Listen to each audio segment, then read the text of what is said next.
Okay. Hello. This is my first Periscope broadcast and I'm really excited. You'll have to excuse me, I'm kind of getting over a cold and so my voice is a little bit off and I might cough, so pardon me if I do. I'm standing outside of my craft room right now. It is on my main floor. And it's right off my living room, and it's kind of meant to be an office, so it's perfect because my kids can come and access me anytime they need me, and that's where they spend most of their time. So it's a really nice location. So we're gonna go in. I like to always hang something on my door. This time, this was kind of my November wreath, but I never changed it. So maybe that's a good project I need to work on, but I like to have something happy hanging there that kind of invites me into my room. So here we go. I'm going to just give you a little introduction, and then I'm going to show you just kind of everything in here. So just a bit of a history. We moved here just over 5 years ago here in Utah. We're near Salt Lake. And before that, I never had really a dedicated craft space. It was just kind of a corner in my master bedroom, or at one point I was sharing with the baby. It was a rolling cart when I very first started, and that was it. So we were just so excited to finally have a home that had an office, that had an extra space that could be my craft room, a dedicated 100% craft room. So it's been a thrill over the past 5.5 years or so. It's kind of come together in phases. It is not complete. This is not totally finished by any means. One of the things I like to share with my fans is that craft room organization and storage is never a finished process. It is not a one and done thing. It's a constant continuing process. You really have to keep working on it to keep it up. So, oh my, okay. Well, hey there. Anyways, if that's not my husband, you might want to reconsider what you just said. Anyways, so this is where it's at now. I guess that's what I'm saying, is it is not totally finished. So there are still things that I would like to do to it. But again, I kind of have to go in phases and go by the budget, basically how the budget's going. So anyways, let me turn you around and I'll start with one corner of my room and just kind of move around. And then after I'm done, I'll share some more tips and kind of my storage and organizing philosophy. So let me turn you around. Okay, there we go. And yeah, there's a window over there, so that kind of messes with the lighting. Okay, so we're going to start over here. So this is where my Kallax, I don't know exactly how you say that, Kallax or Kallax, it's from IKEA. It's my shelving unit, and I'm absolutely in love with it. It's nice and white and crisp and clean. And these are, I think they're 13 and a half inches, so you can put your 12 by 12 papers in there, and it fits perfectly, and it fits your albums and everything you need. So there's a lot of fun tools in here. There's some dies, there's some albums. I keep some albums here. This is kind of my most favorite tools. These are my most used tools. And I would say that's another tip, is to identify your creative process and decide what tools and what supplies you use the most. Come to Eagle Mountain and redecorate, right? Yeah, if you have an unlimited budget, I'd be happy to come do whatever you'd like. It's fun. I think it's a lot of fun. And sometimes you have to be resourceful and creative. So anyways, so these are my most used tools and supplies over here. And especially this little corner right here. Your 18, no unlimited budget. I hear you. I've been there for years and years and years. I have not had very much of a budget, so I've had to be creative and resourceful. But these two shelves hold my most used embellishments and my most used tools. This is my little caddy here. It's got my scissors, it's got my rulers, and all my adhesives that I use most often, some other little tools that I use a lot. So, and then this has got some of my favorite embellishments these are the ones I use most often. This also holds embellishments that I use most often. This is just a bead organizer or a jewelry organizer. These are fabulous for organizing little bits of, little embellishments and small items. There's, sequins in there, and wood veneers and confetti and paper clips and all kinds of goodies in there. So this was a project I did a long time ago where I just took some giant number 10 cans and painted them and covered up the scratchy parts with washi tape and labeled them. So that's kind of fun. So a few years ago, my husband put in this wall-mounted shelf up here for me just to hold some extra goodies. Those are things I don't use a whole ton, but I like to have them out and visible, especially these over here. These are finished projects. These are mini albums. These are where I keep my finished cards and tags so I can use them. I actually give mine away and use them. And then this is one of my favorite projects. It's a kind of like a memory decks kind of thing, but it's a library drawer. Those remember those? So it's a library drawer of one of our favorite family vacations. So this is just simple ribbon storage. I just took a dowel. I believe that's a 1/4-inch dowel. It was like less than $1 at Walmart, and I just slid all of my favorite American Crafts ribbon spools on there in color order, you know, and they're easy to access, and when they're finished, I can either pull them off because I can just pull this right out, or I can just wind up some more ribbon onto it if I want to. So this is my page protectors and photo sleeves and some Project Life journaling cards, extra pens and other goodies over there.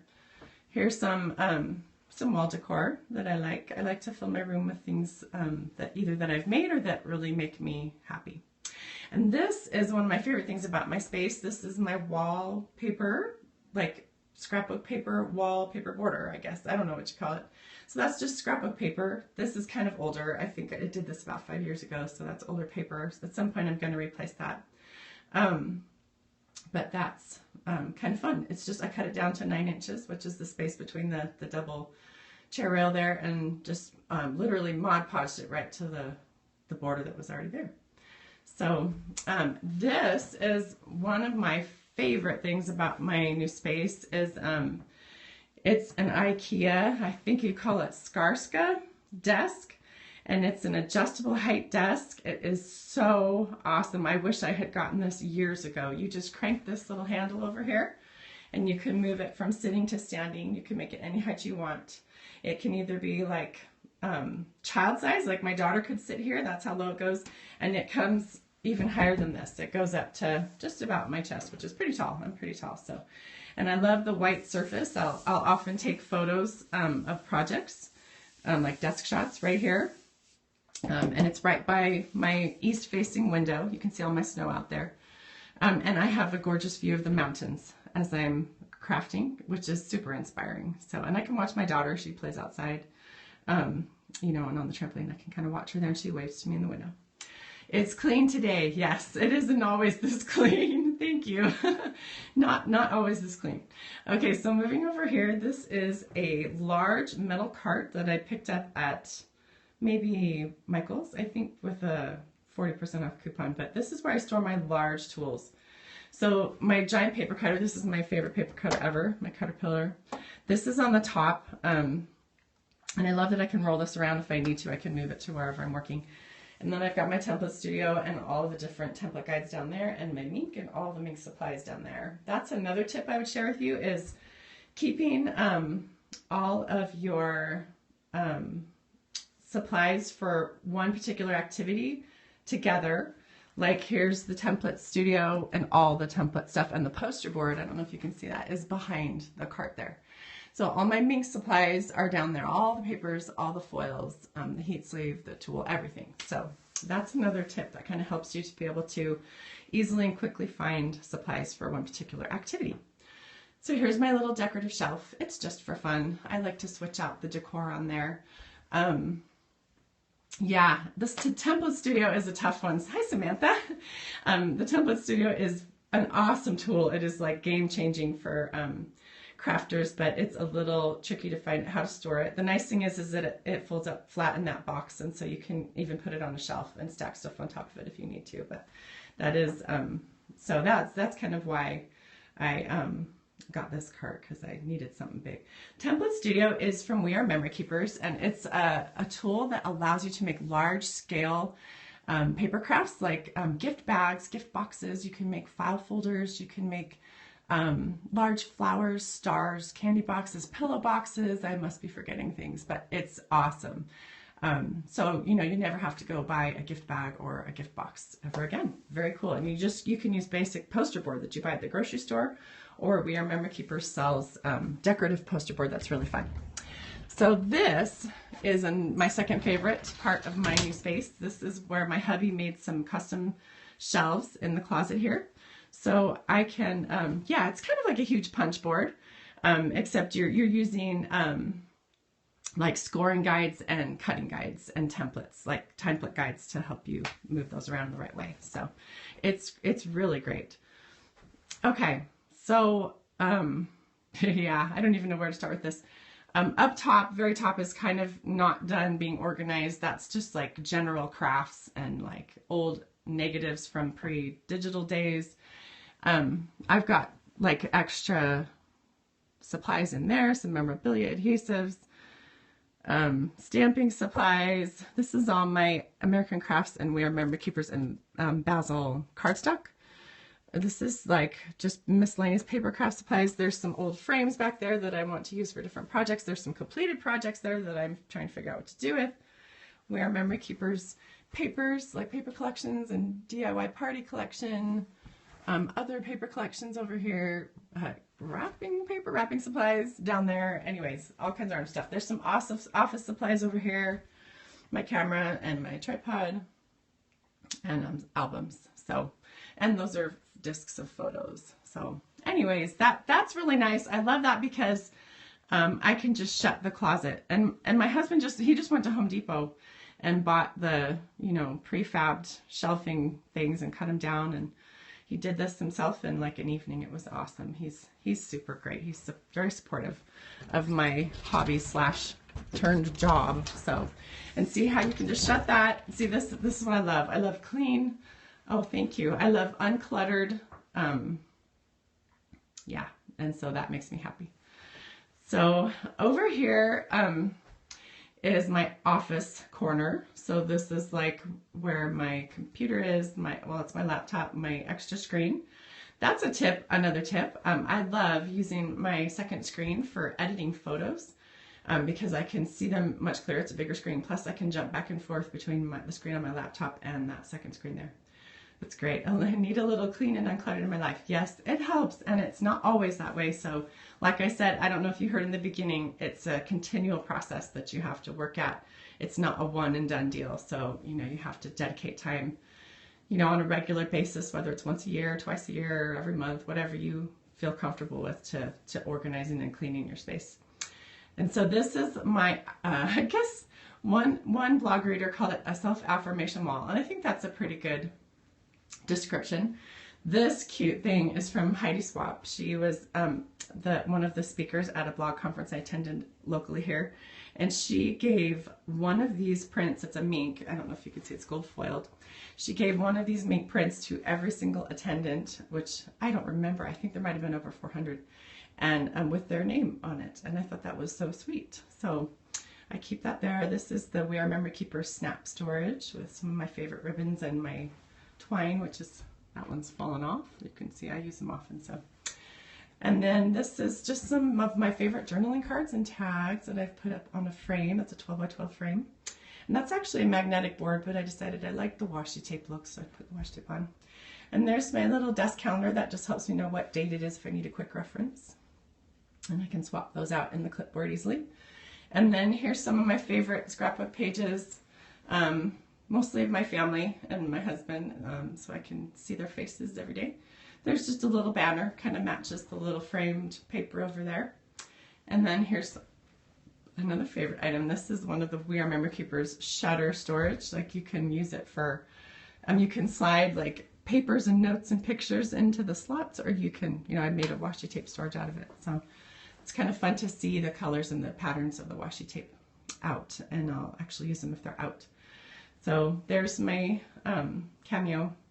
That's my 360 crafters bag from We Are Member Keepers, and that's my travel, you know, if I'm going down to shoot videos at the office or going to travel to a trade show or whatever, I bring that thing with me all the time. And then here and over here is more tool storage, like stamping supplies, die cutting supplies, letterpress supplies, things like that. So that's basically it. I can't remember the exact dimensions, but I think it's like 10 by 14 maybe, just to give you an idea. So, and then Oh, I wanted to show you a couple things. So this is part of my ribbon. This is like ribbon scraps that are not on a spool. And I like having them in here because I can see it's clear and I can just easily reach in. That's another important tip. You need to make sure that if you pick a cute jar or container that you like, be sure that you can access what you need to get. Like make sure you can get your whole hand in there and get stuff out easily. So that's an important thing when you're looking at cute containers. Cute is good, but make sure it's also practical. So I love these baskets, these canvas baskets. Sorry, there they are. From I got them from Michael's. So these are just some more odd shaped spools of ribbon and washi tape and other little embellishments that I use frequently, so they're easy to access. These are mini albums that I've completed that are up there. Anyways, so a couple of tips, okay? So I used to store my, let me turn this around there. So I used to store all my embellishments by color. That was what worked for me for many, many years. But recently I discovered that it makes more sense for me when I'm creating to store them by like my most used embellishments. So I go through phases of using different kinds of embellishments. You know, for a while it's brads, and then it's buttons, and then it's, you know, stickers, and then it's whatever. Right now it's like cork stickers and wood veneers and enamel dots and sequins and some other things and certain kinds of twine. And so I keep all those items right here. They're all, let me double tap. They're all stored together right here. So they're easy to access. These are the ones I use most often. So they're from all different brands. They're, you know, all different kinds and colors, but I use them more often than I use anything else. And that makes it easiest for me to reach what I know I'm going to use. And just have it accessible, easily accessible. So that's just a bunch of goodies that I use often. So let me think. Okay, so let's talk about purging, because before I redid this room, I did a massive purge. Like this shelving unit was busting at the seams. It was overflowing. So I did a massive purge.